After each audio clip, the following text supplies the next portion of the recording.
This happened about 4 years ago, and I still think about it sometimes when I'm alone in an empty building.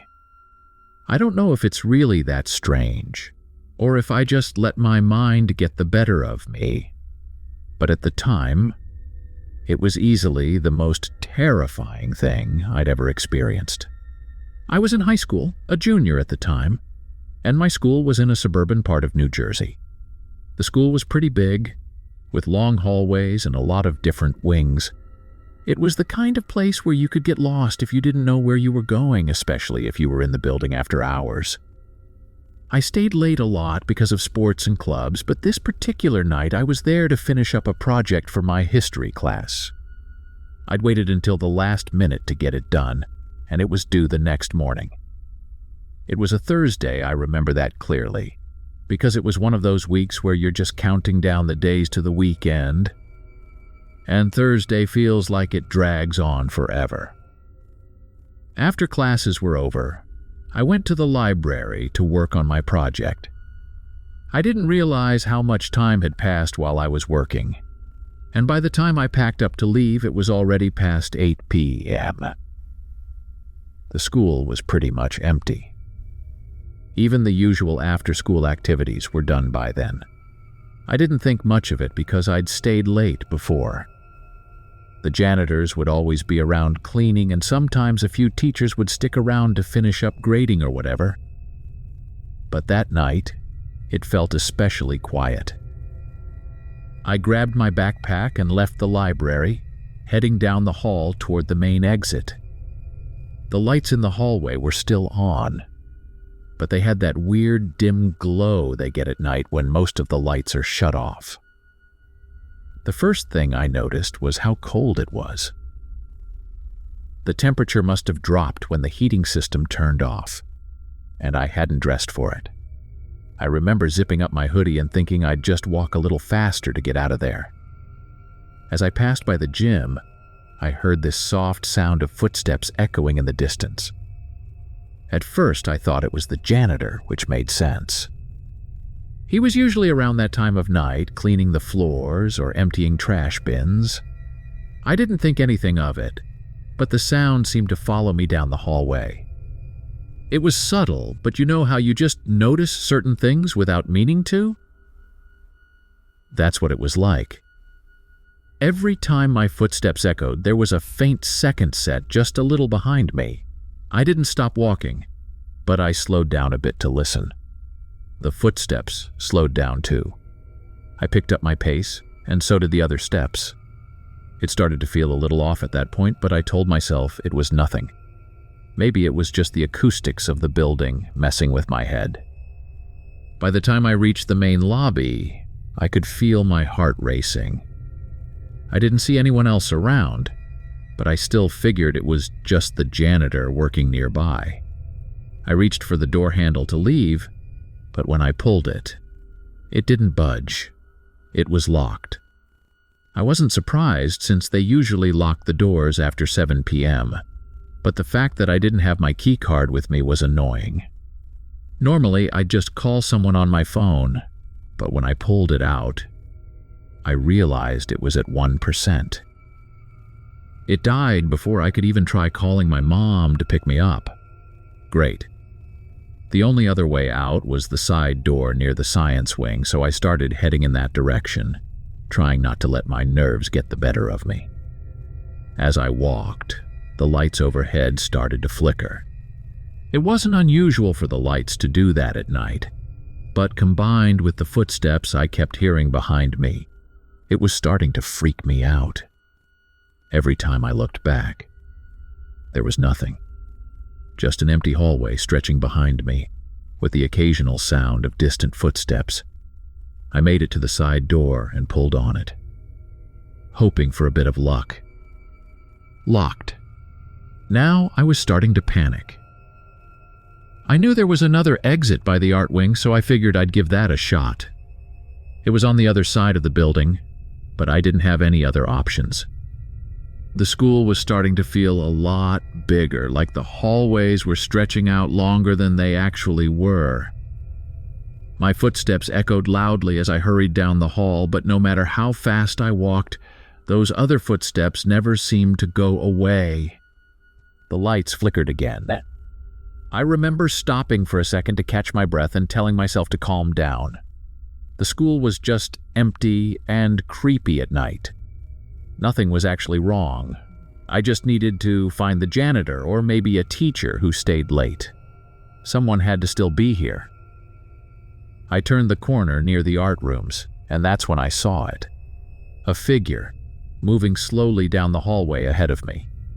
They were pushing one of those big janitor carts, the kind with the mop bucket and cleaning supplies. I felt a wave of relief. I wasn't alone after all. It had to be the janitor. I started walking faster to catch up, but something didn't feel right. The figure wasn't walking at a normal pace. It was like they were dragging their feet, taking slow, deliberate steps, and the cart was making this weird squeaking noise as it rolled. I called out, but my voice echoed in the empty hallway, and the figure didn't stop. I felt this sinking feeling in my stomach, like maybe I shouldn't follow them. But I didn't know what else to do. So I kept walking, keeping my distance. They turned the corner ahead of me, disappearing into the next hallway, and when I rounded the corner to follow, they were gone. Just gone. The hallway was empty. Now I was really freaking out.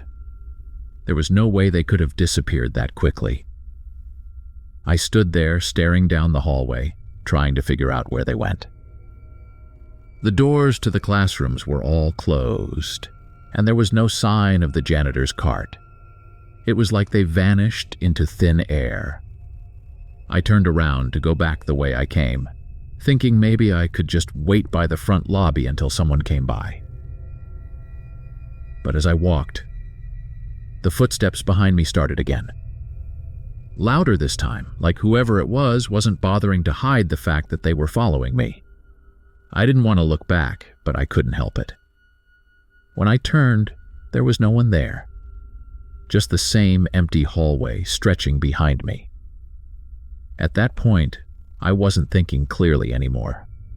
I started running, my backpack bouncing against my shoulders as I sprinted down the hall. The footsteps behind me grew louder, faster, keeping pace with me even though I couldn't see anyone. I made it to the front lobby, panting and out of breath, and tried the door again, even though I knew it was locked. It didn't open. I was stuck. I glanced around, looking for a place to hide.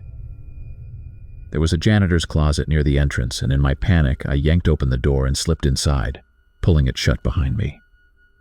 I crouched down behind a stack of cleaning supplies, trying to stay as quiet as possible. My heart was pounding so hard, I thought whoever was out there could hear it. I waited, listening. For a long time, there was nothing. Just the sound of my own breathing, ragged and uneven. Then, after what felt like forever, I heard the footsteps again. They were slow, deliberate, moving closer to the closet. I held my breath, praying that whoever it was wouldn't find me. The footsteps stopped right outside the door. I could hear the faint sound of breathing, or maybe it was just the blood rushing in my ears, but either way, I was paralyzed with fear. I didn't move. I didn't even blink. Then, after a few agonizing moments, the footsteps started again, moving away from the closet. I waited until I was sure they were gone, then slowly pushed the door open and peeked out. The hallway was empty. I don't know how long I stayed in that closet, but eventually I gathered the courage to leave. I made my way back to the front lobby, and that's when I saw the real janitor walking in through the main doors. He looked at me like I was crazy when I asked if anyone else had been in the building. He said no, that I was the only one there besides him. I didn't say anything after that. I just wanted to get out of there. I don't know who or what I heard that night, but I haven't stayed late at school ever since. I don't usually post personal stuff like this, but I've never really shared this story with anyone, and I think writing it down might help me get it off my chest. This happened a few years ago, back when I was a senior in high school. At the time, I didn't think much of it. Looking back now, though, I get chills just remembering how everything played out. I went to a regular high school in Cleveland, Ohio. It wasn't anything special, a big, typical public school with a mix of good and bad. Like most seniors, I was just trying to make it through that final year and get to college. For my photography class, we had this big final project where we had to document some part of our life. I was into capturing candid moments, so I decided to focus on taking photos of my friends and everyday school stuff, like lunchtime, walking to classes, hanging out after school. Nothing fancy, just real, honest moments. I carried my camera around everywhere. It was one of those digital cameras that a lot of us had back then, before everyone relied on their phone for everything. I got really into it. At first, my friends would roll their eyes and joke about it, but eventually they stopped noticing I was even taking pictures. That was the whole point, really, to catch these moments where people weren't posing, just living. Everything was fine for a while. I'd take a bunch of photos, review them at home on my laptop, and organize them into folders based on themes. I started getting some really good shots, and my teacher was impressed with the progress I was making. I felt good about it. But then, things started to get weird. It was around November, just before Thanksgiving break. I was going through my latest batch of photos one evening, trying to pick out the ones I wanted to include in my final submission. As I was scrolling through the thumbnails, something caught my eye. In the background of one of the photos, there was this blurry figure, an older man, standing near the edge of the frame, looking in my direction. He wasn't someone I recognized, and he definitely wasn't part of the group I'd been photographing. I figured it was just someone passing by. It's not like I was taking these photos in a closed space. I was outside the school, and there were always people walking around. I didn't think much of it at first, but then, over the next few weeks, I noticed him again. In more photos. Always in the background, just barely visible. The first time was in front of the school, then in the hallway during lunch, then later, across the street near the football field. The more I went back through my photos, the more I started to notice this guy popping up. He wasn't always in focus, and I probably wouldn't have noticed him at all if I hadn't been looking closely. He was never directly in the center of the frame. He was always off to the side, like he was just on the edge of whatever scene I was capturing. Sometimes it was just his back, other times it was his face, but always that same guy. He looked like he was in his 50s or 60s, gray hair, wearing a dark jacket. Nothing particularly odd about his appearance, but the fact that he was in so many of my photos started to freak me out.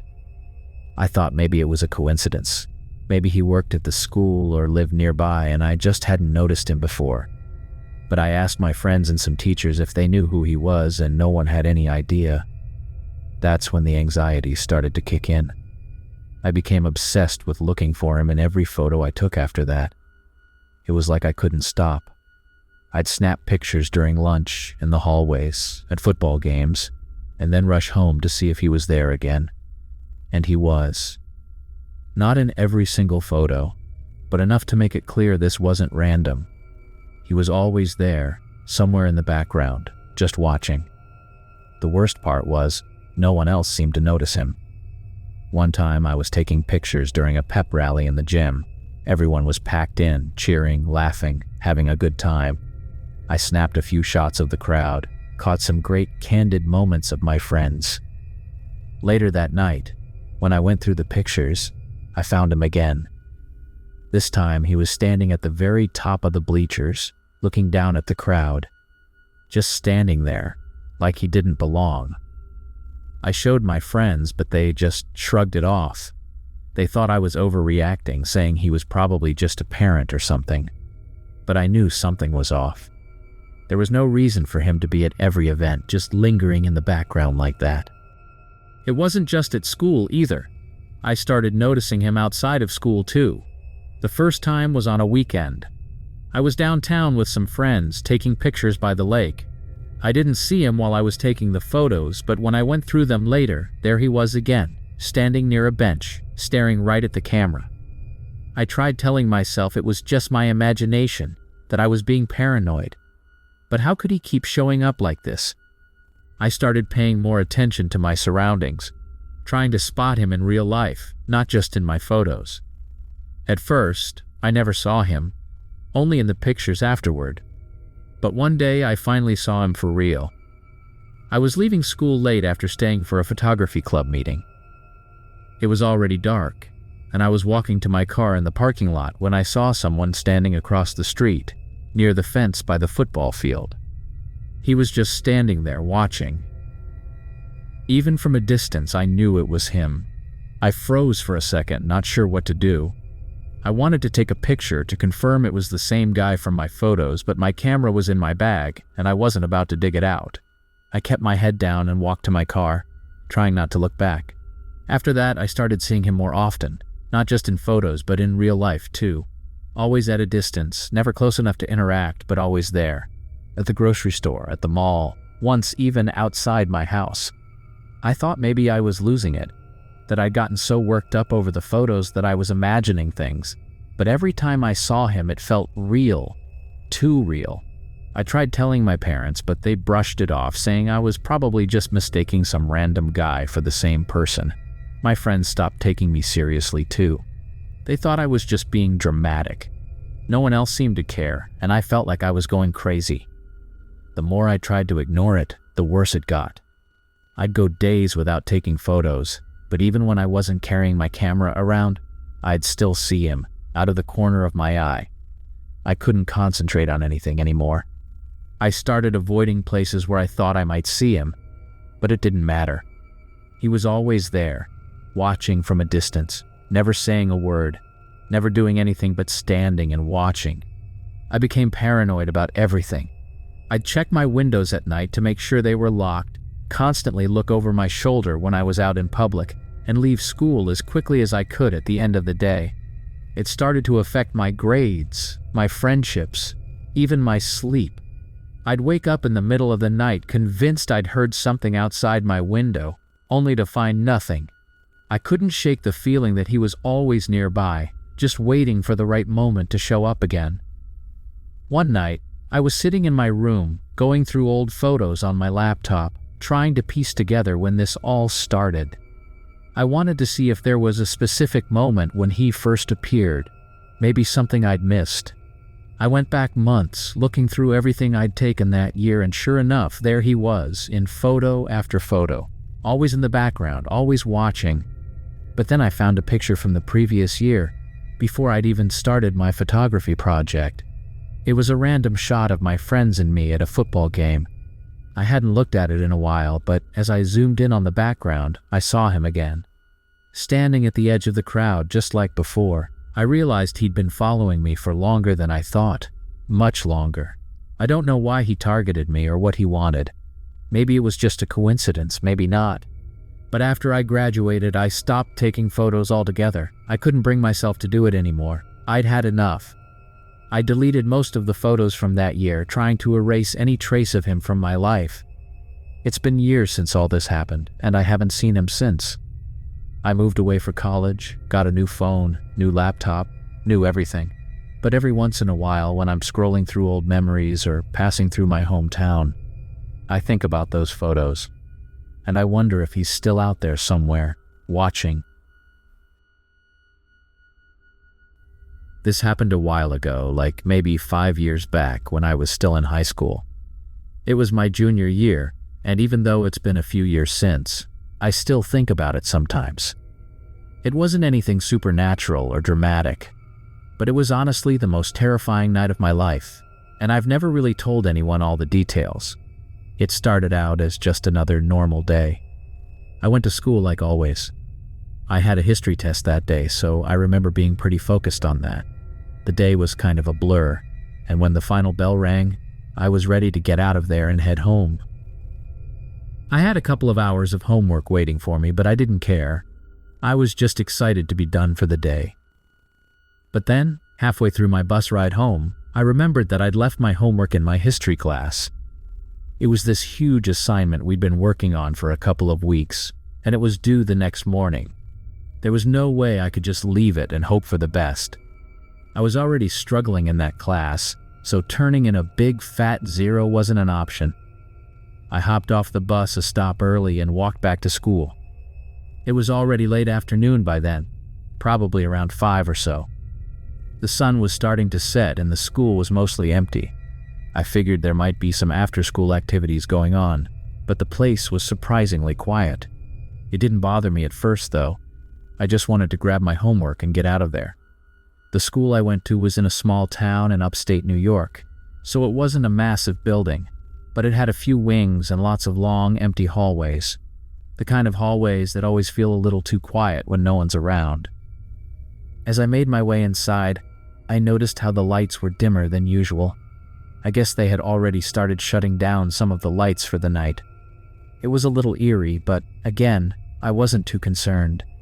I'd been in the school after hours before and I knew my way around. I made my way to the second floor where my history class was. The halls were completely empty by then, and I didn't see any staff or other students around. Just silence. It wasn't until I got to the door of my classroom that I realized something was off. The door was closed, which wasn't unusual, but when I tried the handle, it didn't budge. It was locked. I stood there for a second, thinking maybe one of the janitors had already locked it up for the night. I didn't have a key or anything, so I was stuck, but I wasn't ready to give up just yet. I remembered that sometimes teachers would leave the doors to the adjacent rooms unlocked, and you could just walk through the connecting doors between classrooms. It was worth a shot, so I headed down the hall to see if I could find another way in. As I walked, I noticed how quiet everything was. The only sound I could hear was my own footsteps echoing in the empty hall. Every time I stopped, the silence felt so thick it was almost suffocating. I told myself it was nothing, just the normal weirdness of being in an empty school after hours. I found an unlocked classroom and slipped inside. The room was dark with just a faint glow from the streetlights outside spilling through the windows. I made my way toward the door that connected this room to my history classroom, and I felt a weird sense of relief when I saw that it was open. Finally, I was going to get my homework and be done with it. I stepped into my history class and immediately felt a little uneasy. The room felt different in the dark, almost unfamiliar. All the desks were neatly arranged, just like they'd been earlier in the day, but there was something about the stillness that made my skin crawl. I grabbed my homework from my desk as quickly as I could and turned to leave, but when I reached the door, I realized something horrifying. The door had locked behind me. I tried the handle a few more times, but it was no use. I was stuck inside. For a split second, I considered the possibility that I might be locked in for the night. I mean, it was a small town and nothing too exciting happened here, but being locked inside a dark, empty school for hours wasn't exactly something I had in mind when I came back from my homework. I pulled out my phone thinking I'd call my mom or someone to come get me out. But when I hit the power button, I realized my phone was completely dead. That's when the panic really started to set in. I don't know why I hadn't noticed that my phone was dying earlier, but now I was trapped in a locked classroom with no way to contact anyone. I kept telling myself that it was just a minor inconvenience. Someone would come around eventually, right? One of the janitors, maybe. I just had to wait it out. But as the minutes ticked by, the reality of the situation started to sink in. The school was completely silent, and there was no sign of anyone else being there. I thought about banging on the door, but I doubted anyone would hear me. The longer I stood there, the more the dark, empty classroom felt like a prison. I sat down at one of the desks, trying to calm myself down. I was always a pretty anxious person, but this was different. My heart was racing and my mind kept going to worst-case scenarios. What if no one came? What if I had to stay here all night? I don't know how much time passed, but it felt like hours. The silence was oppressive, broken only by the occasional creak of the building settling or the distant hum of the heating system. I kept glancing at the door, hoping it would magically unlock itself, but of course it didn't. That's when I started hearing it, the sound of footsteps. At first, They were faint, almost too quiet to notice. But as they got closer, I realized they weren't just random footsteps. They were deliberate, steady, and getting louder with each passing second. I sat up, straining to listen. The footsteps echoed through the hallway outside, growing closer and closer. I thought maybe it was one of the janitors making their rounds, but something about the sound didn't feel right. The footsteps were too slow, too measured. It didn't sound like someone just going about their business. It sounded like someone was walking toward the classroom I was trapped in. I froze, my heart pounding in my chest. I didn't know what to do. I thought about calling out, but something stopped me. Maybe it was just paranoia, but I had this overwhelming sense that whoever was out there wasn't someone I wanted to meet. The footsteps stopped right outside the door. I held my breath, waiting for something to happen. But there was only silence. For what felt like an eternity, I sat there, staring at the door, waiting for it to open. But it never did. Eventually, I couldn't take it anymore. I slowly got up from the desk and crept over to the door, trying to be as quiet as possible. My hand hovered over the handle for a second, but I didn't have the nerve to try it. Instead, I pressed my ear against the door, listening for any sign of movement on the other side. There was nothing, just dead silence. I backed away from the door, my mind racing. Maybe I had imagined the footsteps. Maybe my anxiety was getting the better of me. But deep down, I knew that wasn't the case. I had heard them. Someone had been outside the door. I spent the next few hours in a state of absolute panic. I paced around the room, tried the door a few more times, even considered breaking one of the windows, but I couldn't bring myself to do it. The idea of smashing a window in the middle of the night in an empty school just felt wrong. I didn't want to draw any more attention to myself than I already had. At some point, I must have dozed off, because the next thing I remember is waking up to the sound of a door creaking open.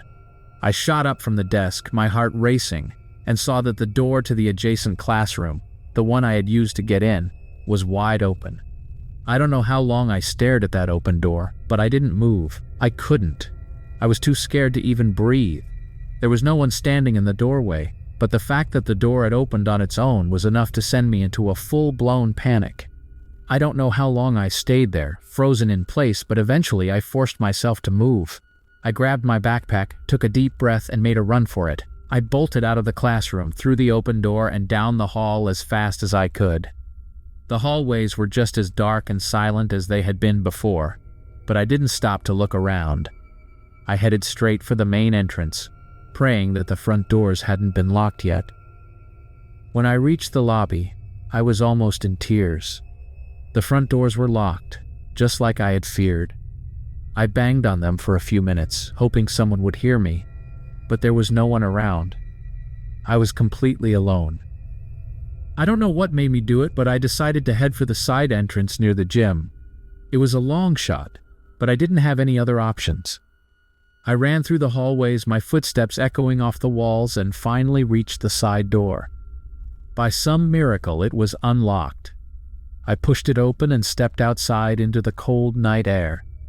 I didn't stop running until I reached the parking lot, where I collapsed against a light post, gasping for breath. I've never really shared this story before, but it's been sitting with me for years now, and I feel like I need to get it out. It still freaks me out, and honestly, I'm not sure I've ever really gotten over it. This all happened when I was a senior in high school in a small town in Illinois. It wasn't anything supernatural or crazy like that, but it was real, and it's something that could happen to anyone, which is what makes it so terrifying. So I went to a pretty average high school. It wasn't huge, but it wasn't tiny either. Just one of those typical Midwest schools where everyone knows everyone. Most of the kids had grown up together, gone to the same elementary and middle schools, and by senior year, we all knew who everyone was, even if we weren't close. One guy I remember in particular was Alex. He wasn't one of the popular kids. In fact, he was kind of the opposite. He was quiet, kept to himself, and people didn't really talk to him unless they were making fun of him. Alex wasn't exactly what you'd call normal, and by that I mean he didn't fit into any of the usual groups in high school. He wasn't into sports, he wasn't a nerd, he wasn't part of the art crowd, he was just There. He was tall and lanky, with this messy brown hair that looked like he'd never bothered to brush it. He always wore the same hoodie, no matter how hot it got, and he had this weird habit of staring at people without saying anything. That, combined with how quiet he was, made him an easy target for the guys who liked to pick on people. I wasn't close to Alex. We had a couple of classes together, but we never really talked. I don't think anyone ever really did, aside from the jerks who made his life miserable. There was this group of guys, the usual suspects, football players, always loud and obnoxious, and for whatever reason they loved messing with Alex. They'd shove him in the halls, knock his books out of his hands, call him names. It wasn't like full-on physical bullying, but it was constant, and it was mean. Looking back now, I wish I'd said something or done something to stop it, but at the time I just kept my head down. It was senior year, and I was more focused on graduating and getting out of that place than worrying about other people's problems. One day, though, things took a turn. It was after gym class, and a bunch of us were in the locker room getting changed. The football guys were there too, of course, loud as ever. Alex was sitting on one of the benches changing out of his gym clothes when one of the guys, I think his name was Ryan, walked over and flicked Alex's hat off his head. Alex didn't say anything, just kept his head down, but you could tell he was pissed. Ryan and his friends laughed, like it was the funniest thing in the world, and then they started tossing his hat around the locker room, playing keep away like we were in middle school or something. Alex got up and tried to grab it, but every time he got close, one of the guys would throw it across the room. It went on for a few minutes, and I remember everyone just kind of watching, not really doing anything. I could see Alex's face getting redder and redder, his fists clenched at his sides, but he didn't say a word. Finally, one of the guys threw the hat into one of the showers and Alex walked over to get it. But before he could, Ryan shoved him hard, and Alex went face first into the wall. The sound of his head hitting the tile was loud, like louder than it should have been, and for a second the whole locker room went silent.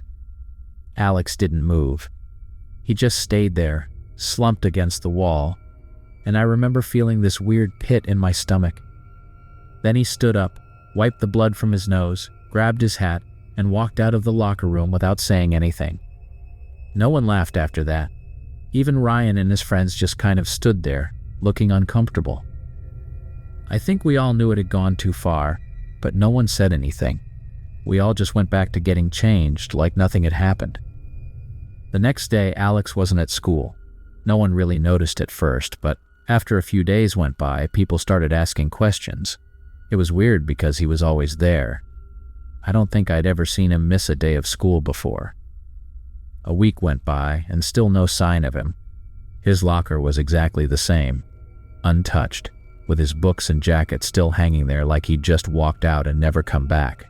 People started talking, and rumors spread fast. Some people said he'd dropped out, others said he'd transferred to another school. But then, someone pointed out that his car was still in the parking lot. It had been sitting there for days, covered in dust, like he hadn't touched it since the last time anyone had seen him. That's when things started to feel really off. I remember walking past his locker one day after school and seeing his backpack still sitting there. It was just a normal, worn-out backpack, but something about it gave me this sick feeling in my stomach. Like, why would he leave it there if he was planning on leaving for good? Ryan and his friends started acting weird after that too. They weren't as loud and they seemed jumpy, like they were waiting for something bad to happen. I overheard them talking once, saying they hadn't meant to hurt him, that it was just a joke. But the way they said it didn't sit right with me. It was like they knew something they weren't telling anyone. A couple of weeks went by, and by then everyone was talking about Alex. Teachers asked around, but no one seemed to have any answers. The police came to the school at one point, talking to Ryan and the others, but they didn't say much about it. All we knew was that Alex was missing and no one had any idea where he was. The more time passed, the stranger things got. People started avoiding the locker room, especially after school, because it just felt off. Like there was this weird tension in the air, like everyone knew something bad had happened there but didn't want to talk about it. I remember feeling this heavy atmosphere every time I walked past, like the place was holding a secret we weren't supposed to know. Ryan and his friends got quieter and quieter. They didn't joke around as much, and they avoided eye contact with everyone. It was like they were carrying this huge weight on their shoulders, but no one wanted to confront them about it. I think we were all too scared to ask what really happened. One day after school, I was in the parking lot getting ready to leave when I saw one of the janitors standing by Alex's car. He was just standing there, staring at it like he was trying to figure something out.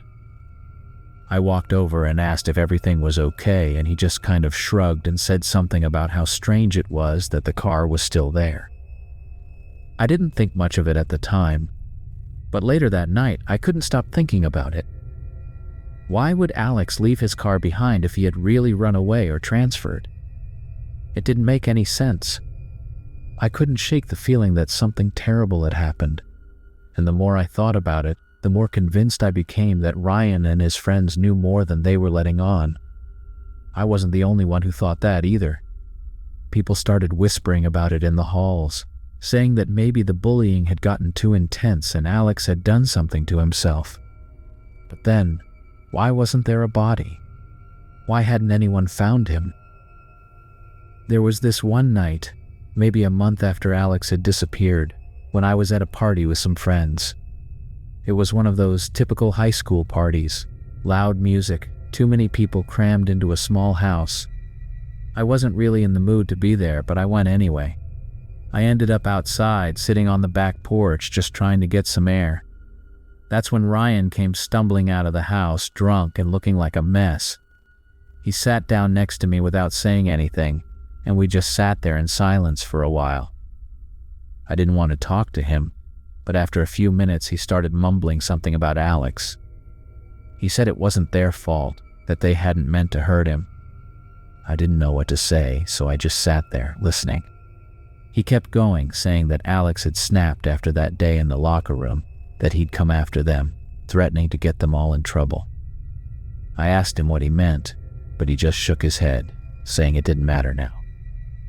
That was the last time I ever talked to Ryan. The next week I heard that he and his family had moved out of town. No one really knew why, but people assumed it had something to do with the guilt. After that, the whole thing just kind of faded away. People stopped talking about Alex, stopped asking questions. His car eventually disappeared from the parking lot, and his locker was cleaned out. It was like he had never been there in the first place. To this day, I don't know what really happened to Alex. Maybe he did run away, or maybe something worse happened. I've thought about it a lot over the years, but I've never been able to come to any kind of conclusion. All I know is that one day he was there, and the next he was gone, and no one ever seemed to care enough to find out the truth. I guess that's what haunts me the most, that no one cared. Not really. This happened back when I was in high school, probably around 5 or 6 years ago now. It was my senior year, and I think about it sometimes, even though I've tried to just put it behind me. Honestly, I haven't shared this with many people because every time I bring it up, people look at me like I'm crazy or paranoid. But I know what happened, and I know it wasn't just in my head. I grew up in a pretty small town in Kentucky. Our high school wasn't huge, but it was one of those places where everyone knew everyone, and the teachers had been there for decades. We had the usual bunch of permanent staff, but every once in a while we'd get a substitute teacher who'd come in to cover for someone who was sick or on vacation. Most of the time, subs didn't stick around long, just a day or two, maybe a week at most. But Mr. Hale was different. He came in about halfway through the year when our history teacher had to take some time off for personal reasons. We didn't get many details, but apparently she was dealing with some family issues, so the school brought in Mr. Hale to cover her classes. I remember the first time he showed up. He seemed totally normal. Middle-aged guy, clean-shaven, always wore nice clothes, button-down shirts, slacks, the usual teacher uniform. He was friendly, and most of the students liked him right away because he was way more laid back than most of our regular teachers. He had this easygoing attitude, like he wanted to be our friend, not just our teacher. At first, I didn't think much of it. I was just trying to get through the year and graduate like everyone else. But after a couple of weeks, I started to notice that some of my friends were getting a little uncomfortable around him. I didn't pay much attention to it at first, but one day a group of us were hanging out after school and one of my friends, Sarah, mentioned something weird. She said that Mr. Hale had been asking her a lot of personal questions during class, stuff that had nothing to do with school or history, things about her family, her hobbies, and who she hung out with outside of school. At first, she just thought he was being friendly, but the more he asked, the more uncomfortable she got. We all laughed it off at the time, figuring he was just trying to get to know his students. But then another friend, Emily, said that he had done the same thing to her. He'd asked her about her plans for the future, if she had a boyfriend, stuff like that. It was nothing super creepy, but it was starting to feel a little off. A couple of days later, I started noticing it too. He'd ask me questions after class, hanging back when everyone else had left. He'd ask about what I did on the weekends, if I had any college plans, things like that. It wasn't like he was hitting on me or anything. It was more like he was just way too interested in my life for someone who was supposed to be teaching us about World War II. Things got weirder when one of my friends, Anna, found something in his briefcase. We were in his classroom after school working on a group project and he had stepped out for a few minutes. His briefcase was sitting on the desk and it was open just enough for us to see this old beat-up journal inside. Now, I know it sounds bad, but we were just curious. We weren't planning on snooping or anything, but one of the guys in our group, Mike, reached over and flipped it open. What we found inside was disturbing. The journal was full of notes, but they weren't about history or lesson plans. They were about us, students. I recognized some of the names right away. My name, my friends' names, people from other classes. He'd written down all these observations like he was keeping track of everything we did. He had notes about who sat where in the classroom, who talked to who, what people did during lunch, even where people lived. It was detailed like he'd been studying us for weeks. At first, I thought it was just some weird teaching strategy, like maybe he was trying to understand us better or something. But the more we read, the more uncomfortable we got. Some of the notes were personal, things that no teacher should have known. Stuff about people's home lives, their relationships, even rumors that had been going around the school. It was like he was spying on us, collecting information for some reason. We closed the journal and put it back before he returned, but we couldn't stop thinking about it. None of us knew what to do. We didn't want to get in trouble for snooping, but we also knew that something was seriously wrong. Why was he keeping these notes? What was he planning to do with all this information? Over the next few days, we tried to act normal, but it was hard. Every time I saw him, I couldn't help but think about that journal and all the creepy things he'd written. I started paying more attention to the way he acted, and it just confirmed what I had already suspected. He was watching us. Not in an obvious way, but you could tell he was always paying attention, listening to our conversations, watching who we hung out with. It felt like he was always one step behind us, like he knew what we were going to do before we even did it. Things came to a head about a week later when one of the girls in our group, Jenny, went to the principal. She didn't tell him about the journal, but she did say that Mr. Hale was making her uncomfortable with all the personal questions and weird behavior. I don't know exactly what she said, but I do know that the principal called Mr. Hale into his office for a meeting that afternoon. By the next day, Mr. Hale was gone. At first, we thought that was the end of it. We figured the school had fired him or something and that he'd just leave and we'd never see him again. But it didn't end there. A few days later, I started seeing him around town. I'd be at the grocery store with my mom, and I'd see him in the parking lot, sitting in his car, just staring at me. Or I'd be walking to a friend's house, and I'd catch a glimpse of him driving slowly down the street.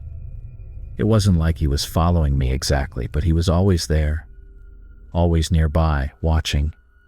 I wasn't the only one who noticed. My friends saw him too. He'd show up near our school after hours or parked outside the places we liked to hang out. He never approached us or said anything, but the fact that he was there, that he was still watching us even after he'd been fired, was enough to freak us all out. We tried to ignore it at first, but it kept happening.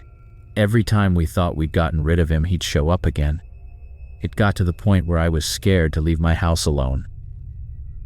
I started taking different routes to school, avoiding places where I thought he might be. But no matter what I did, I couldn't escape him. One night, I was home alone. My parents had gone out for the evening, and I was sitting in my room doing homework. It was around 9 p.m., and I remember hearing a car pull up outside. I didn't think much of it at first, but then I heard a knock at the front door. I froze. No one ever came by that late, and I wasn't expecting anyone. I went downstairs, and when I peeked through the curtains, I saw Mr. Hale standing on my front porch. He wasn't dressed like a teacher anymore. He looked different, disheveled, like he hadn't shaved in days, and his clothes were wrinkled. He just stood there, staring at the door like he was waiting for me to open it. I didn't know what to do. My heart was racing, and I felt sick to my stomach. I backed away from the door, praying that he'd just leave. After a few minutes, he knocked again, this time louder. I ran back upstairs, grabbed my phone, and called my parents. I told them what was happening, and they said they were on their way home. I stayed in my room, hiding, until I heard the sound of my parents' car pulling into the driveway. By the time they got inside, Mr. Hale was gone. We called the police that night, but there wasn't much they could do. They said that unless he actually tried to break in or physically threaten me, there wasn't much they could charge him with. They told us to call them if he came back, but that was about it. Over the next few weeks, I saw less and less of him. I think he realized that we had told the police, and he must have decided it wasn't worth the risk anymore. Eventually, he just stopped showing up. I graduated that year and moved away for college, but I never really felt safe again after that. I kept looking over my shoulder, half expecting to see him lurking somewhere in the background. I don't know what his deal was, and I don't want to know. All I know is that for months, he was watching us, watching me, and that's something I'll never forget. This was back when I was in high school, around my sophomore year. I went to a public high school in a pretty regular town, not too far from Indianapolis. Our school wasn't huge, but it was big enough that we had a lot of different activities and field trips. I wasn't one of the kids who looked forward to stuff like that. Honestly, I was more of a stay-at-home type. But there was this one trip that everyone was excited about. It was supposed to be a fun day out, a break from the usual classes and routine. We were going to visit this science museum in the city, and I figured, why not? The day started off normal. We all met up at school in the morning, loaded onto the buses, and headed out. There were about 3 buses for our class, and my friends and I all ended up sitting together in the middle of one of them. It was one of those classic school buses, cramped, noisy, but it had this excited energy because we were getting out of school for the day. The teachers were all up front, talking amongst themselves, and the driver was this older guy I hadn't seen before. Usually we had the same drivers for field trips, but I didn't think much of it. I mean, why would I? Things were normal for the first part of the ride. We were all talking, laughing, playing music on our phones. It was just a regular field trip. The route to the museum was pretty straightforward, about a 45-minute drive, mostly on the highway with a couple of turns here and there. But after about 30 minutes, something changed. I didn't notice it right away, but one of my friends pointed out that we'd been driving for longer than expected. We were still on the highway, but it didn't feel like we were getting any closer to the city. I shrugged it off at first, thinking maybe traffic was bad or something. But then the bus took an exit. That's when things started to feel off. It wasn't the right exit. We all knew that. We'd been to the museum on other trips before, and this wasn't the way. We started whispering to each other, asking if anyone knew what was going on, but no one did. The teachers didn't seem concerned, and the driver didn't say anything. He just kept going, like it was all part of the plan. As we drove further, the landscape started to change. We were supposed to be heading into the city, but instead we were driving through what looked like farmland, just empty fields and long, winding roads. It didn't make sense. There were no buildings, no signs, Nothing that even remotely looked like where we were supposed to be going. At this point, the teachers noticed something was wrong too. One of them got up and walked to the front of the bus to talk to the driver. We couldn't hear what they were saying, but it didn't seem like the driver was giving her much of an explanation. After a few minutes, she came back to her seat, and that's when the mood on the bus really started to change. People were getting nervous, whispering, asking each other what was happening. Some kids were trying to brush it off, saying we were probably taking a detour or maybe the road was closed, but no one really believed that. Not anymore. Then the bus took another turn, this time onto a narrow dirt road. That's when I started to panic. This wasn't a detour. This wasn't anywhere near where we were supposed to be. The road was bumpy and there was nothing around us but trees and empty land. It felt like we were in the middle of nowhere. The teachers were talking amongst themselves, clearly confused and worried. One of them went to the front again, and this time we could hear her asking the driver what was going on, why we were on this road. He didn't respond. He just kept driving. The bus got quiet after that. I could feel the tension rising. No one was laughing or talking anymore. People were just staring out the windows, probably trying to figure out where we were or what was going to happen next. I remember looking at my phone, thinking I'd call my parents or check the map to see where we were. But we were too far out. There was no signal. That was when I really started to freak out. I wasn't the only one either. A few of my friends were doing the same thing, trying to get service on their phones, but no one had any luck. We were completely cut off. The bus kept going for what felt like forever. At some point, we passed a sign that had been knocked over, but I couldn't make out what it said. That was the only sign of civilization we'd seen in miles. The longer we drove, the more I realized we were in serious trouble. This wasn't just a wrong turn, something was seriously wrong. Eventually, the bus slowed down and pulled off to the side of the road. There was nothing around us, just trees and an empty field stretching out in every direction. The driver got up, grabbed his coat, and without saying a word, he stepped off the bus. He didn't explain himself. He didn't tell us to stay put or give any kind of instructions. He just walked away, leaving us sitting there, staring at the closed door. The teachers rushed to the front, trying to figure out what was going on. I could see the panic on their faces now. One of them tried the door, but it was locked. From the outside, the driver had locked us in. I don't think I've ever felt more helpless in my life. There were 30 or 40 of us on that bus, and none of us knew what to do. We were stuck in the middle of nowhere, with no way to contact anyone and no way to get out. People started yelling, banging on the windows, trying to get someone's attention, but there was no one out there. Just the empty field and the road stretching out behind us. We waited for what felt like hours, but it was probably only 20 or 30 minutes. No one knew what to do. The teachers were trying to stay calm, but you could see that they were just as scared as the rest of us. Every now and then, someone would try to open the emergency exit at the back of the bus, but it wouldn't budge. It was like we were trapped in this metal box, completely cut off from the outside world. At some point, we saw a car coming down the road in the distance. For a second, I felt this rush of relief, thinking maybe it was someone who could help us. But as the car got closer, I realized it wasn't just a regular car. It was a police car. The bus got quiet again as the car pulled up next to us. 2 officers stepped out, and I remember feeling a weird mix of relief and confusion. Why were the cops here? Who had called them? Had the driver gone to get them?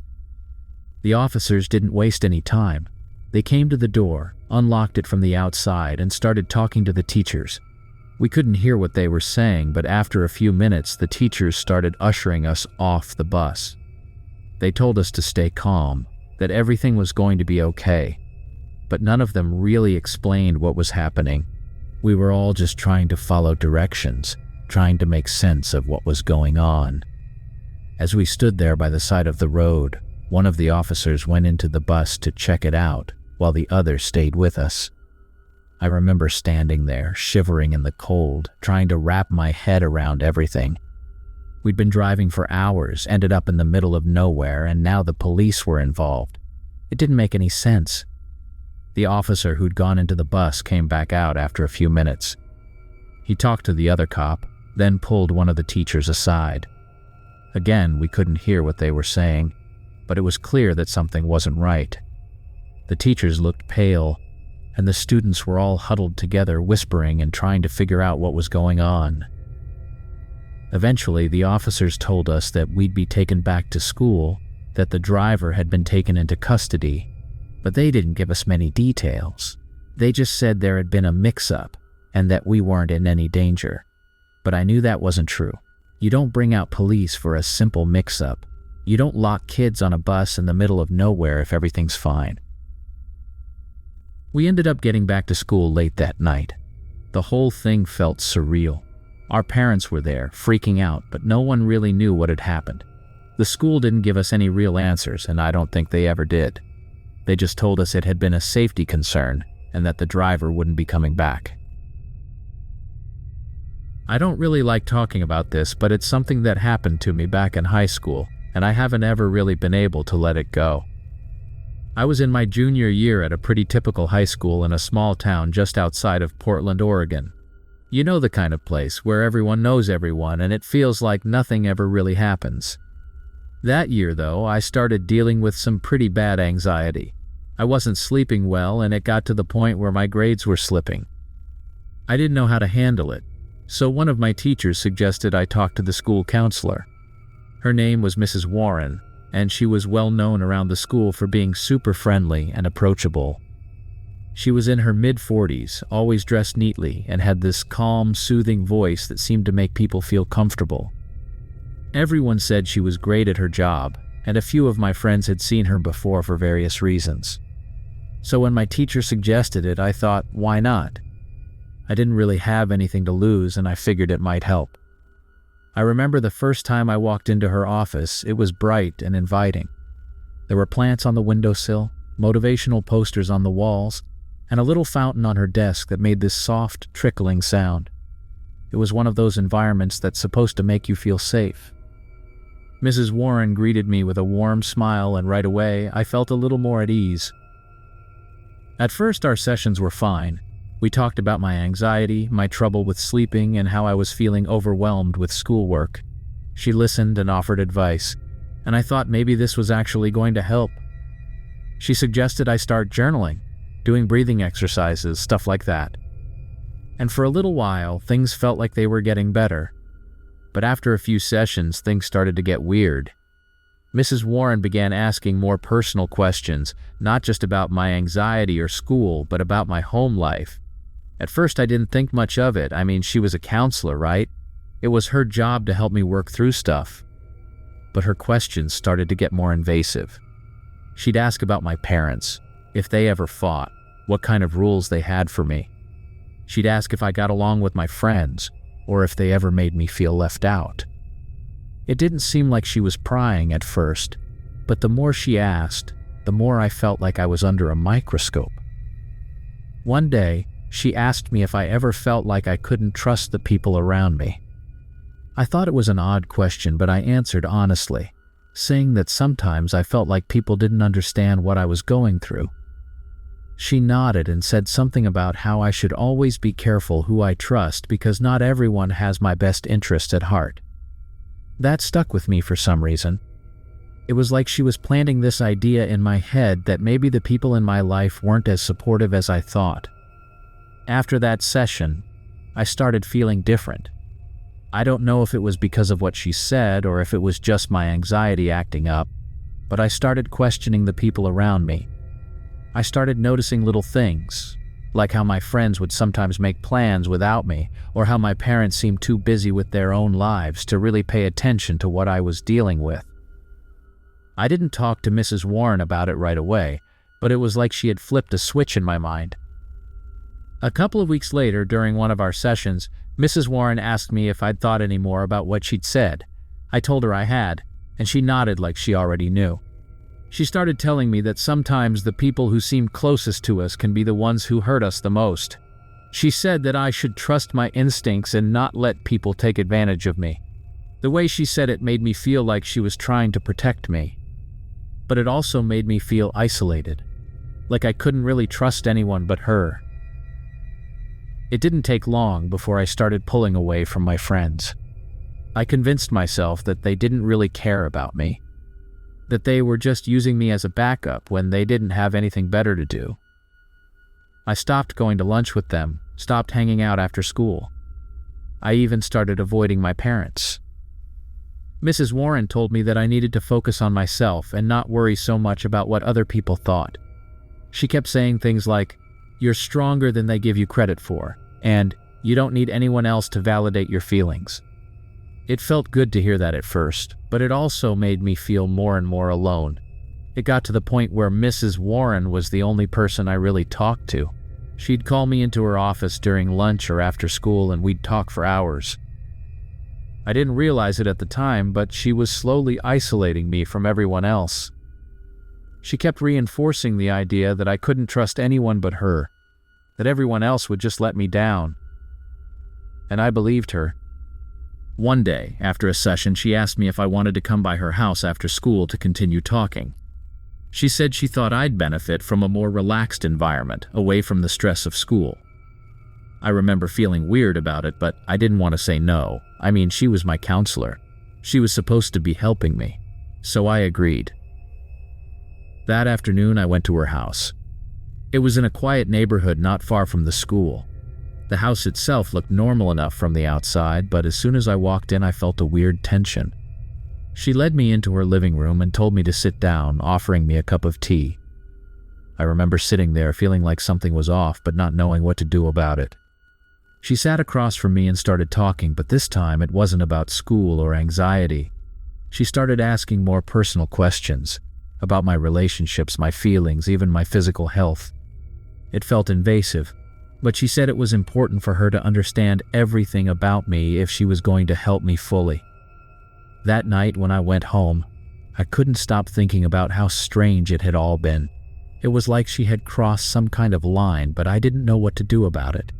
I didn't feel like I could talk to anyone else about it because by that point, I had distanced myself from everyone. I started to feel trapped, like I had no one to turn to. Over the next few weeks, things got even more intense. Mrs. Warren would text me after school asking how I was doing and if I wanted to come over again. I went a couple more times, but each time it felt more uncomfortable. She started asking me to keep our meetings a secret, saying that it was better if no one else knew about them. She said that other people wouldn't understand, that they'd just try to interfere and ruin the progress I was making. That's when I started to realize that something was seriously wrong. It was like a switch flipped in my head and I suddenly saw everything for what it was. She wasn't helping me. She was manipulating me. She had isolated me from everyone else, made me feel like I couldn't trust anyone but her. And now she was trying to keep me under her control. I stopped going to see her after that. I made excuses, told her I was busy with school, that I couldn't make it. At first, she was understanding, but then she started showing up at places where I normally hung out. She'd pop up at the coffee shop where I studied or even outside the school when I was leaving for the day. It felt like she was following me, trying to keep me under her thumb. Every time I saw her, I'd feel this tight knot of fear in my chest. One afternoon, I was walking home from school, and I saw her car parked a few blocks away. She was sitting in the driver's seat, just watching me as I walked by. I didn't look at her. I just kept walking, my heart racing. That night, I told my parents everything. It was the first time I had opened up about what had been happening, and I could tell they were shocked. They immediately called the school to report her, but by the time they did, Mrs. Warren had already resigned. No one knew why, but she was gone, just like that. It's been years since this happened, and I've tried to move on from it, but every once in a while, I think about how close I came to completely losing myself because of her. It wasn't dramatic or violent or anything like that, but the way she manipulated me, made me doubt everyone around me, was something I still struggle with. It was like being slowly pulled underwater without even realizing it until it's almost too late. It was during my senior year of high school, and we had this annual trip for our biology class. We'd go to a nature reserve near Mount Hood in Oregon to do some kind of field work, tracking plant species, checking out animal habitats, stuff like that. It was usually one of those trips everyone looked forward to because it was an excuse to get out of the classroom and into the woods for a day. I wasn't really big into biology, but I liked the idea of spending a day outside instead of sitting in class. We left early that morning in a couple of school vans. There were about 20 of us, split into small groups of 5 or 6, each with a teacher or guide. My group was pretty chill, a mix of people I knew well and a few who I wasn't super close with. We got paired up with one of the biology assistants from the reserve, some grad student from Portland State. I remember thinking he seemed a little too intense about the whole thing, like he was taking it way more seriously than we were, but I figured that's just how those biology types are. Anyway, when we got to the reserve, the plan was to split up into our groups and go do some navigation exercises. We each had a map and a compass, and the idea was to find a few checkpoints in the woods, collect some data, and meet back at the base camp by the afternoon. It wasn't supposed to be anything complicated, just a couple hours of hiking, following a marked trail, then heading back. Things started out fine. Our group stuck together and we made it to the first checkpoint without any trouble. We were laughing, joking around, and not really paying too much attention to the whole learning part of it. The weather was nice, a little cool but sunny, and it was actually turning out to be a pretty good day. But then, somewhere between the first and second checkpoint, we got separated from the other groups. At first, we didn't even realize it. We figured everyone was just spread out on different parts of the trail, and we'd catch up with them eventually. But as we kept walking, the trail started getting less and less clear. It wasn't like we were totally lost at that point, but there were parts where the path seemed to disappear, and we had to kind of guess which way to go. After a while, we stopped to check the map. Our guide, the grad student, was getting a little frustrated because he couldn't figure out exactly where we were. He kept saying the map didn't make sense, that the trail we were on wasn't marked. It was weird because we were still in the reserve, still surrounded by the same trees and landscape as before, but something about it felt off, like we'd taken a wrong turn and ended up somewhere we weren't supposed to be. That's when we noticed the cabin. It was off to the side of the trail, hidden in the trees. I don't know how we missed it at first because it wasn't that far from where we were standing. It wasn't big, just a small wooden cabin, but it looked old, like it had been there for years. The wood was weathered and gray, and the windows were boarded up. There was no sign of anyone around, no car or truck, nothing to suggest that it was in use. It looked abandoned. Our guide seemed pretty thrown off by it. He said there wasn't supposed to be any buildings in this part of the reserve, and he had no idea why it was there. But we were all curious, and someone suggested we check it out just for fun. The guide didn't want to at first, but eventually he gave in, probably figuring it was better than standing around trying to figure out where we were on the map. We walked up to the cabin, and I could feel this weird tension in the air. It wasn't like anything bad had happened yet, but there was something unsettling about the place. Maybe it was just the way it looked, all run down and forgotten, but part of me didn't want to go inside. The door was unlocked. It creaked open when one of the guys in our group pushed on it, and inside the cabin was dark and cold.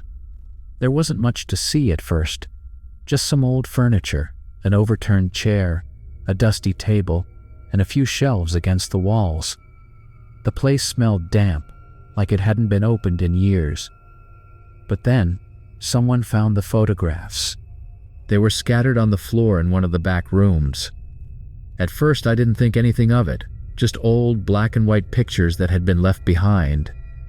But when we started looking through them, we realized they weren't just random photos. They were pictures of people. Some of them looked like portraits, while others were candid shots like they'd been taken without the person knowing. There were photos of men, women, even a few kids. Most of them looked normal enough, but the more we looked, the creepier it got. One of the girls in our group gasped when she recognized someone in one of the photos. It was a man standing by a car in what looked like a parking lot, and she swore it was someone from her neighborhood. She pointed out that he had gone missing a couple of years ago and no one had ever found out what happened to him. That's when we all started freaking out. We went through the rest of the photos and sure enough, there were more people we recognized. Some were from our town, some from nearby cities, and a few even looked like kids who had gone missing in the past few years. The weird thing was, some of these photos looked old, like they had been taken decades ago, but others were more recent. It didn't make sense. How could these photos be here, in this random cabin in the middle of nowhere? We didn't stay much longer after that. Our guide was panicking, saying we needed to leave and get back to the base camp. He kept saying it wasn't safe, that we had to go now. No one argued. We grabbed our stuff and headed back to the trail, trying to retrace our steps.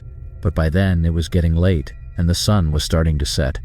The trail was even harder to follow on the way back. It was like it had disappeared completely. We kept getting turned around, walking in circles, trying to figure out which direction was the right one. Every time we thought we were back on track, we'd end up in a part of the woods that looked unfamiliar. The trees all looked the same, and it was starting to get dark. At one point, we passed by the cabin again, even though we had been walking in the opposite direction for at least an hour. It didn't make sense. We couldn't figure out how we kept ending up back there, and the longer it went on, the more panicked everyone got. Eventually, we stopped, realizing we were completely lost.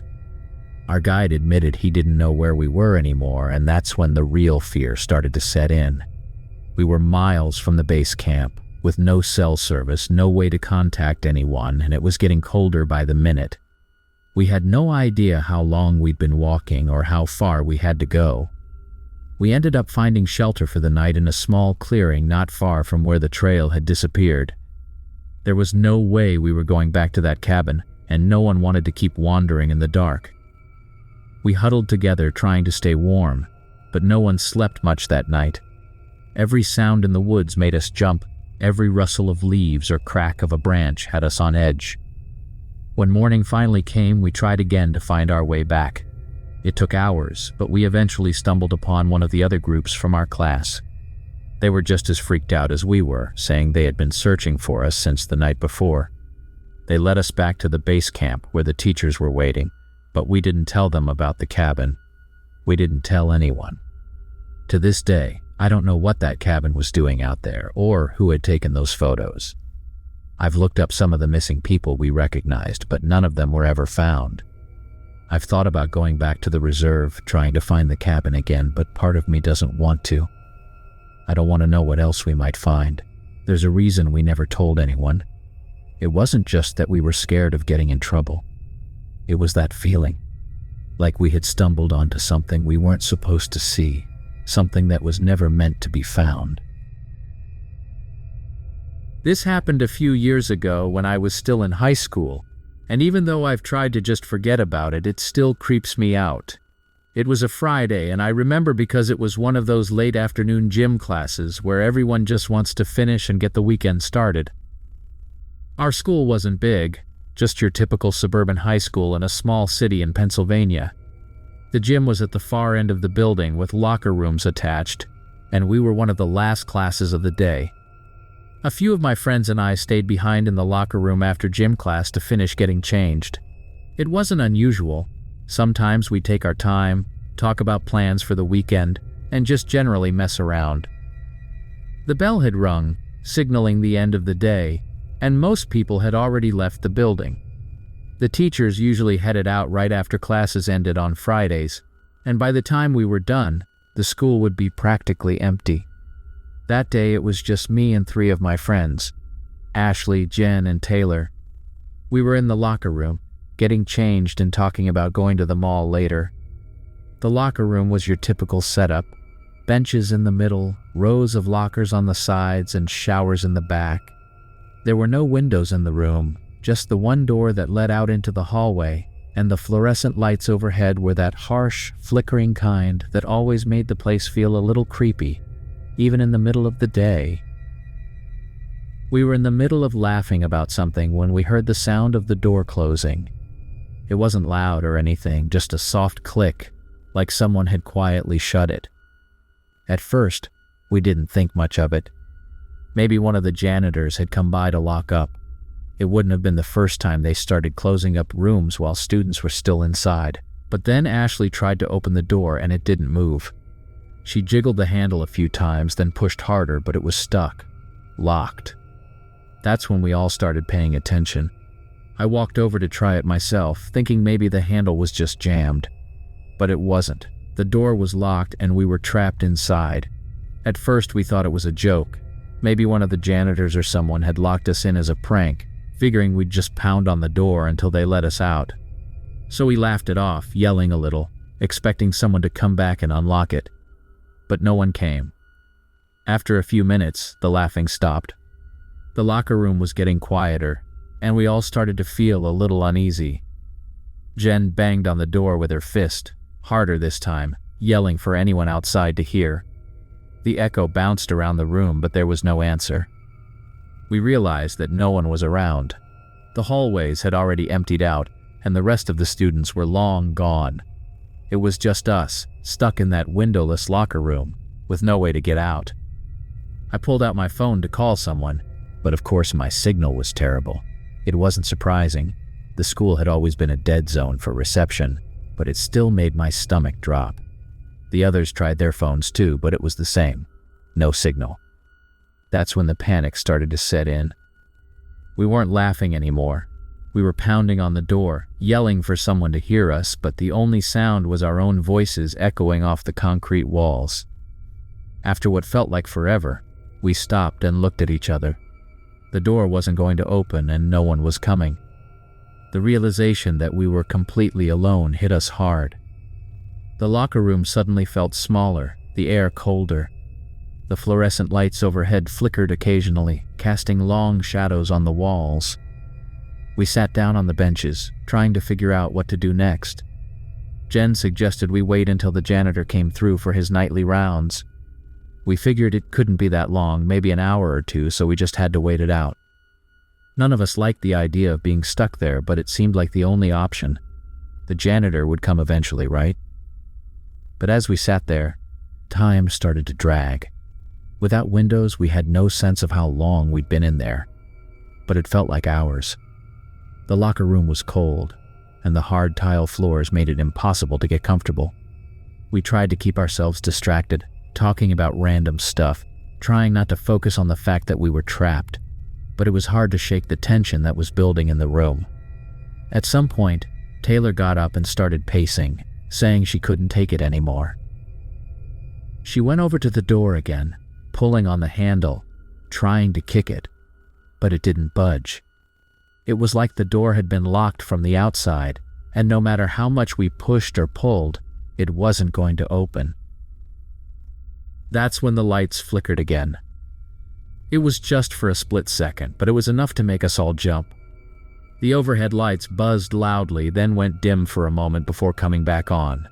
The flickering continued every few minutes after that, each time longer than the last. It added to the uneasy feeling that had been creeping over us the whole time. We all started to feel it, the sense that something was really, really wrong. This wasn't just some harmless prank or a random mistake. The door was locked and no one was coming to let us out. We were stuck, and the longer we sat there, the more trapped we felt.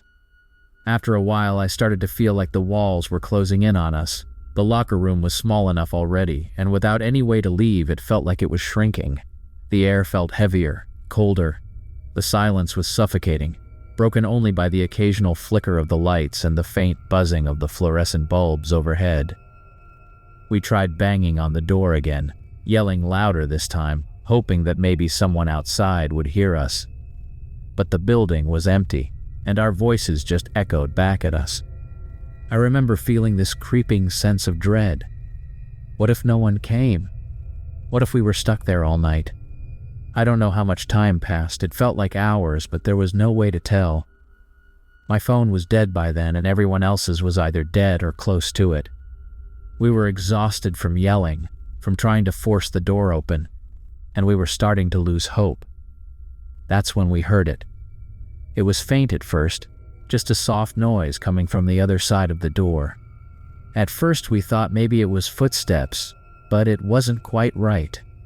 It was more like a slow, dragging sound, like something heavy being pulled along the floor. We all froze, staring at the door, waiting to see if it would happen again. And then it did. The sound got closer, louder, until it was right outside the door. None of us moved. I could feel my heart pounding in my chest, and I glanced at the others. They were just as scared as I was. We waited, holding our breath, but the sound stopped. Whatever, or whoever, had been out there, it was gone. The silence after that was deafening. No one said anything. We just sat there, too scared to move, too scared to make any noise. I kept staring at the door, half expecting it to open, but it never did. At some point, we must have fallen asleep, because the next thing I remember is the sound of the door creaking open. I blinked, groggy and confused, and saw the janitor standing in the doorway, looking just as surprised to see us as we were to see him. He asked us what we were still doing there, why we hadn't left with everyone else. We didn't know what to say. We just grabbed our stuff and hurried out of there, not bothering to explain. The door hadn't been locked anymore. It just opened like it always did. It was like nothing had ever happened. When we got outside, the sun had set, and the parking lot was empty except for a couple of cars. We didn't talk much on the way out. I think we were all still trying to process what had happened. We never really figured out what went down that night. The school never mentioned anything about the locker room being locked, and none of the staff seemed to know anything about it. We never told anyone about the noise we heard or how the door seemed to be locked from the outside. It just became one of those things we didn't talk about, like an unspoken agreement to pretend it hadn't happened. I went to a pretty average high school in a small town in Michigan, about an hour outside of Detroit. It wasn't a huge school, just one of those places where everyone knew everyone's business. It was the kind of town where not much ever happens, and for the most part, the school was a safe place. Normal teachers, normal classes. But one week, my regular English teacher, Miss Reed, got sick, and they brought in a substitute for a couple of weeks while she recovered. At first, the substitute didn't seem like anything out of the ordinary. He was this middle-aged guy, tall with thinning hair and glasses. His name was Mr. Thomas, and he dressed like a typical teacher. Button-down shirts, slacks, nothing weird. He seemed a little awkward at first, but a lot of subs were, especially when they were just filling in for a short time. The first few days were normal. He gave us assignments, sat at the desk, and tried to keep things going while Miss Reed was out. No one really paid him much attention.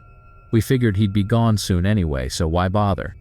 But after about the third or fourth day, I started noticing some things about him that felt off. It wasn't anything huge, just little things at first. Like how he always seemed to be watching me. Not in an obvious way, but more like he'd glance at me when I wasn't looking, then look away when I turned in his direction. I brushed it off at first, thinking I was just being paranoid. He was probably just keeping an eye on the class like any teacher would, right? But it wasn't just that. He started asking me questions after class, personal questions. At first, they seemed innocent enough.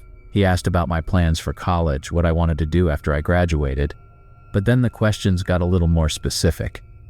He started asking if I had a boyfriend, if I liked living in a small town, things like that. I didn't think much of it at the time, but looking back, it feels weird that a teacher was asking me those kinds of questions, especially someone who didn't know me. One day I was leaving class, and as I walked past his desk, I felt him watching me again.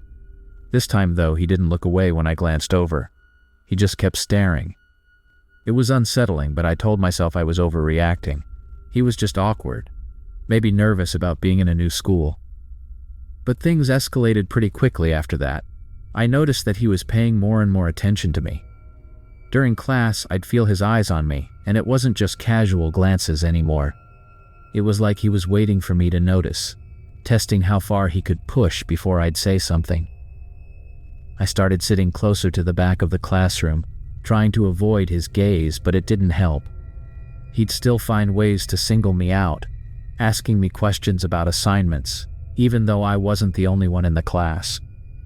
It was like he was trying to create some kind of connection, but it felt wrong.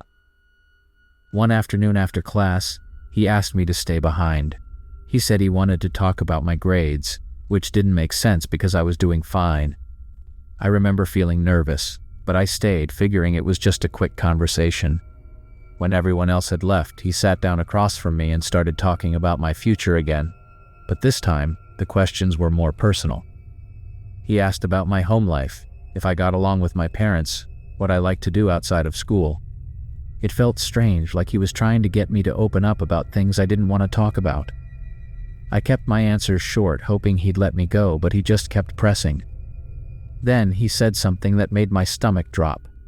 He told me he could help me with my future, that he could give me advice about more than just school. The way he said it, with this weird smile on his face, made me feel sick. I grabbed my bag and made an excuse to leave, saying I had to meet my friends. He didn't try to stop me, but as I walked out, I could feel him watching me the entire way to the door. After that, I started avoiding him as much as I could. I stopped making eye contact in class, tried to leave as soon as the bell rang, and stuck close to my friends between periods. I didn't tell anyone what had happened, though. I don't know why. I guess I didn't want to make a big deal out of it if I was wrong, or maybe I was just scared people wouldn't believe me. Then one afternoon I was walking home from school and I noticed a car slowly driving behind me. I glanced back and it was him, Mr. Thomas. He was in his car, following me, keeping a distance but clearly watching me. My heart started racing and I walked faster, trying to lose him, but he stayed behind me for a few more blocks before finally turning off onto another street. That night I couldn't stop thinking about it. Why was he following me? What did he want? I tried to convince myself that it was just a coincidence, that maybe he lived nearby and was heading in the same direction. But I knew that wasn't true. Over the next few days I kept seeing him around town, not just at school, but in places where I didn't expect to see him. I'd be at the grocery store with my mom, and I'd see him walking down one of the aisles. Or I'd be out with my friends and I'd catch a glimpse of him sitting in his car parked across the street. He never approached me, but the fact that he was always there, watching, was enough to make me feel like I couldn't escape him. It all came to a head one afternoon when I was walking home again. I was halfway down my street when I saw his car parked at the corner, just sitting there, idling. I stopped in my tracks, my heart pounding. He hadn't seen me yet, so I quickly turned and walked the other way, heading to a friend's house instead of going home. I didn't want him to know where I lived. That night I told my parents everything. I couldn't keep it to myself anymore. They were shocked and immediately called the school to report him. I thought that would be the end of it, that the school would handle it and I'd never have to see him again. But when I got to school the next day, he was still there. Nothing had changed. I don't know if the school hadn't taken the report seriously, or if they were just waiting to deal with it, but seeing him in class again made me feel like I was trapped. I couldn't understand how someone like him was still allowed to be around students after everything that had happened. That was the last day I went to school while he was still there. My parents pulled me out and I finished the rest of the week from home. A few days later, I heard from one of my friends that Mr. Thomas had been let go, but it didn't make me feel any better. I still saw him around town for a while after that, and every time I did, I'd get that same sinking feeling in my stomach. It's been years now, and I've moved away from that town. I haven't seen him since, but I still think about it sometimes. How easily he could have gotten away with it. How close I came to letting it all slide because I didn't want to cause trouble. I don't know what would have happened if I hadn't told my parents when I did, and that's the scariest part. He was just some substitute teacher, someone who was supposed to be there for a couple of weeks, but he turned my life upside down for months. I've heard stories about teachers like him, people who cross lines they're not supposed to, but until it happens to you, you don't realize how terrifying it is. It wasn't just that he was creepy or made me uncomfortable.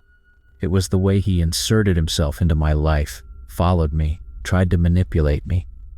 It made me feel like I had no control, like I couldn't trust anyone to help me. Even now, I still get anxious when I think about it.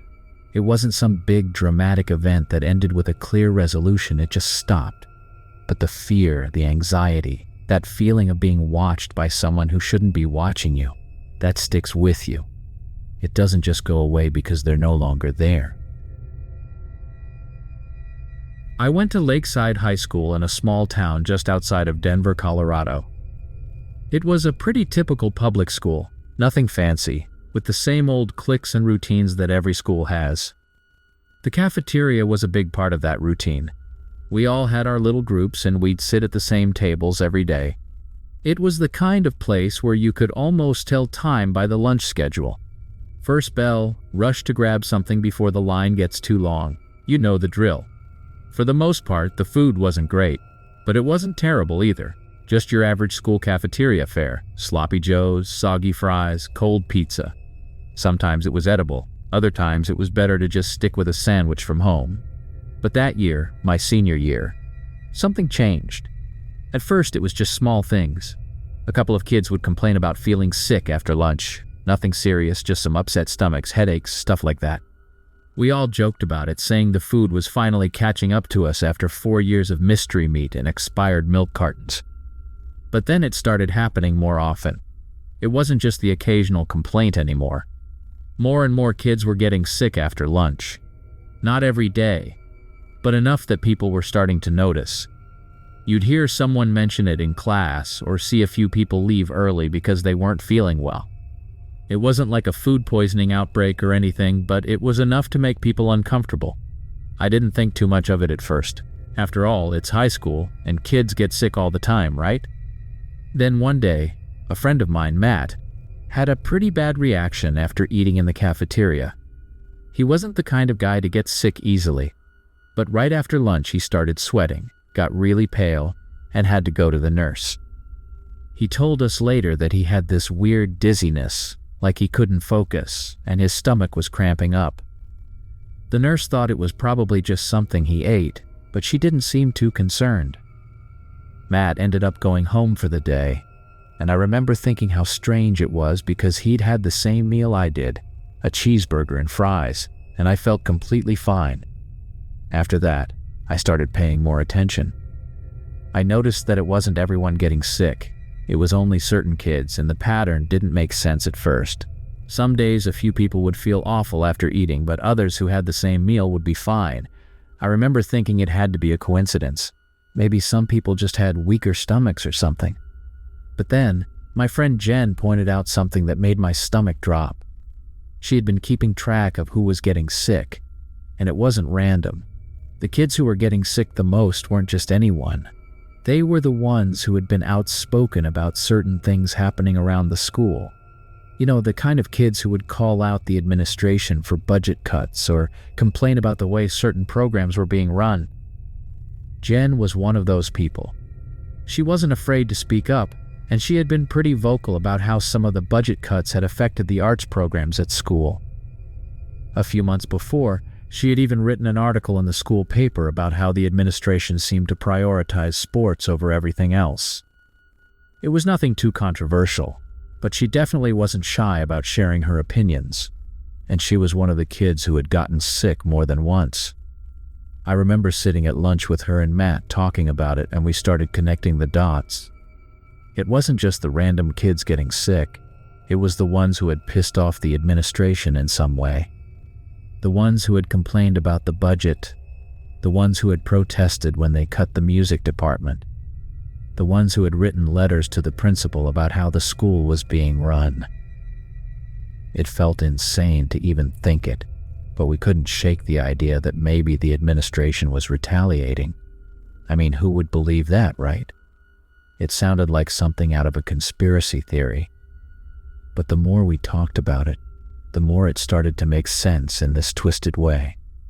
The kids who had spoken up were the ones getting sick. And it wasn't just your run-of-the-mill stomachache. It was bad. Some kids had to go home for the day. A couple even ended up in the hospital, though the school claimed it was just a coincidence. Jen decided to dig deeper. She was good at that, figuring things out, getting to the bottom of stuff.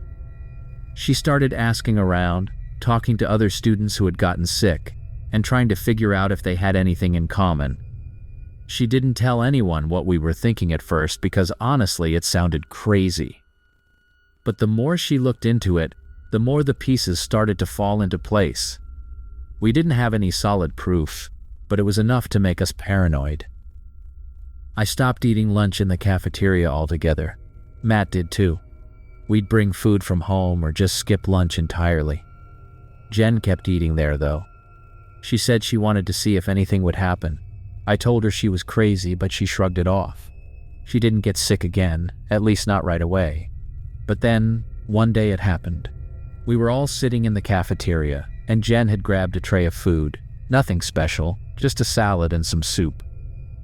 She was talking about some new thing the principal had announced, another budget cut or something, when suddenly she stopped mid-sentence. Her face went pale and she started shaking. I'll never forget the look on her face. It was like she was terrified but didn't understand why. Within minutes, she was in full-blown panic mode. She couldn't breathe, and her hands were shaking so badly she couldn't hold her tray. Matt and I freaked out and helped her to the nurse's office, but by the time we got there, she was barely conscious. The nurse called an ambulance and Jen was rushed to the hospital. They said it was some kind of allergic reaction, but Jen had never been allergic to anything in her life. That was the last straw for me. After that, I knew something was seriously wrong. I couldn't shake the feeling that it wasn't just bad luck or random illness. Jen had been fine all day until she ate that food. It wasn't a coincidence, and we all knew it. We stopped talking about it after that. Matt and I kept quiet, and Jen never mentioned it again once she was out of the hospital. It was like this unspoken agreement between us. We wouldn't bring it up, and we wouldn't ask any more questions. I think we were all scared of what we might find out if we dug too deep. I don't know if we were right.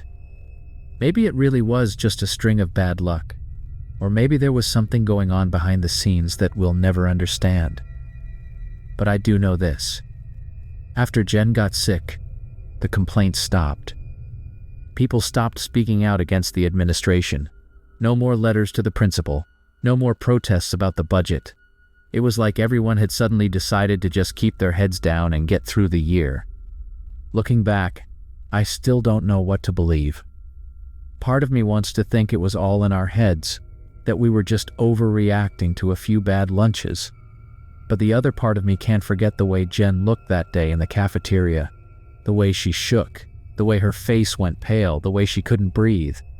It wasn't normal. None of it was. I haven't been back to Lakeside High since I graduated, and I don't really keep in touch with anyone from back then. But every once in a while I hear something. Someone talking about how the school's still cutting programs, how kids are still getting sick every now and then. No one talks about it openly, though. It's like this thing everyone knows, but no one wants to acknowledge. I don't know if it's still happening, but I wouldn't be surprised if it is. Sometimes I think about going back, trying to figure out what really happened. But then I remember how scared I was, how powerless we felt, and I decide it's better to leave it alone. Some things are better left buried, even if you'll never forget them. Thank you for watching. If you found these stories gripping, don't forget to subscribe for more spine-tingling content. For another hair-raising tale, check out our suggested video. And if you're hungry for more eerie encounters, dive into our playlist featuring similar chilling narratives.